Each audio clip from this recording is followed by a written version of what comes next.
मैं शुरू से ये कह रहा था कि बिल्किस बानो के रेप में, उनकी बेटी की, उनकी माँ की और दूसरे महिलाओं के रेप और हत्या में उस वक्त की बीजेपी की सरकार, जब मुख्यमंत्री नरेंद्र मोदी थे, उन्होंने उन खातियों का साथ दिया था, उन रेपिस्ट का साथ दिया था। बिल्किस बानो का रेप हुआ, उनकी मासूम बच्ची का कत्ल हुआ और बिल्किस बानो ने ये लड़ाई खुद से लड़ी इंसाफ के लिए, अपने इंसाफ के लिए। तो जो उस वक्त जो बीजेपी नरेंद्र मोदी मुख्यमंत्री थे, उस जो माहौल था गुजरात में, बड़ा ही ख़राब माहौल था।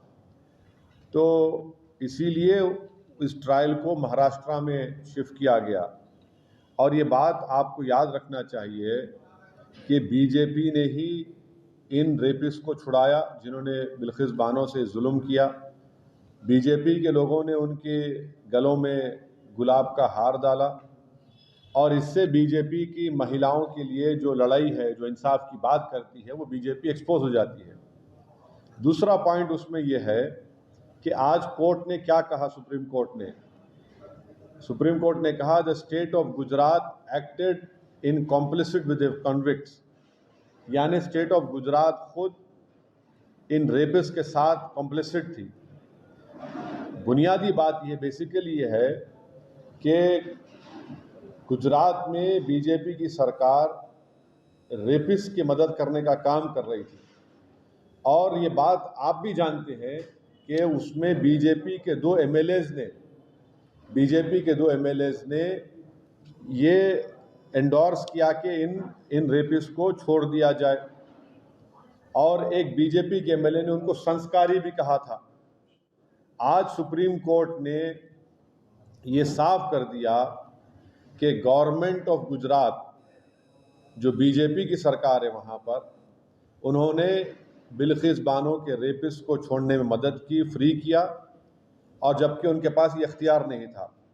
मैं सुप्रीम कोर्ट के इस फैसले का वेलकम करता हूँ, खैर मुक़द्दम करता हूँ और उम्मीद करता हूँ कि मुस्तक़बिल में, फ्यूचर में कोई भी सरकार इस तरीक़े से एक्ट नहीं करेगी जिससे रेपिस्ट को छोड़ दिया जाए।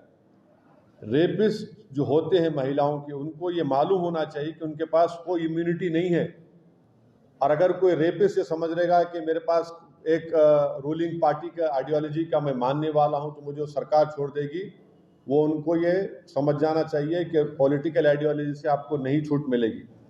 और आखिरी बात ये है कि इस तमाम चीज़ों में हम यूनियन होम मिनिस्ट्री के रोल को भूल जा रहे हैं। यूनियन होम मिनिस्ट्री के आज जो वज़ीर हैं जनाब अमित शाह, उन्होंने अप्रूवल दिया था इनका रिमिशन और प्रीमेच्योर रिलीज के लिए, और एक जुलाई 11, 2022 का लेटर है यूनियन होम मिनिस्ट्री का। हम पूछना चाह रहे कि क्यों अमित शाह की होम मिनिस्ट्री ने इस तरह लेटर दिया। तो इससे बात साफ जाहिर होती है कि नरेंद्र मोदी जो नारी शक्ति की बात करते हैं, ये सिर्फ जुमलेबाजी है, और इन्होंने यहाँ पर बिल्किस बानो के रेपिस्ट को छोड़ने का जो काम किया, इससे एक्सपोज होते हैं।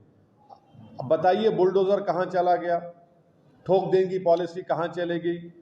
बीजेपी बिल्किस बानो के रेपिस्ट को छोड़कर बीजेपी आज रेपिस्ट के साथ खड़ी हुई है, चाहे वो सरकार में हो, सेंटर में हो या स्टेट में हो। बीजेपी की सरकार ने इनको छोड़ा, और क्यों छोड़ा? इलेक्शन से पहले छोड़ा, गुजरात के विधानसभा के चुनाव से पहले।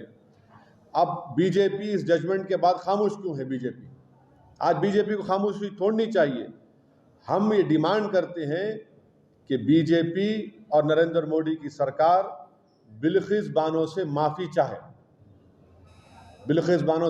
चाहे, क्योंकि सुप्रीम कोर्ट ने ये कही